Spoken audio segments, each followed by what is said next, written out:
Op 21 augustus 2016 gaat het heel nog mis op de Waadzee bij Haas.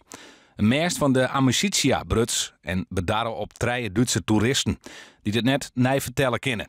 Het ongeluk wie een skok van de sector en had ervoor zorgen dat de skippers nog meer als voorheen het dwaande binnen met veiligheid. Dus we zijn al begonnen met heel goed bezochte workshops, houten masten, tuiggage.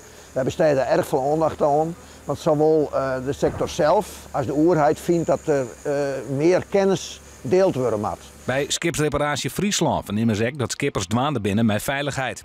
Skippers bestellen jote die jeder een stielmast als een houten mast, omdat ze dat veiliger vinden.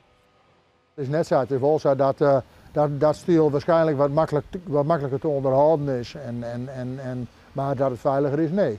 Dus de houten masten hebben zich op een gegeven moment al een paar onder hier bewezen, dus er is niks mis mee. Maar dan was ze goed onderhouden.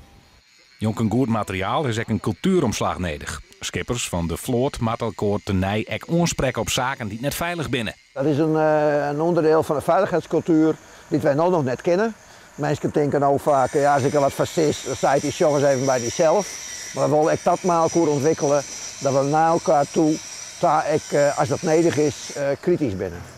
Van mersen met wrakke plakken wordt in Haas kachelhout maken.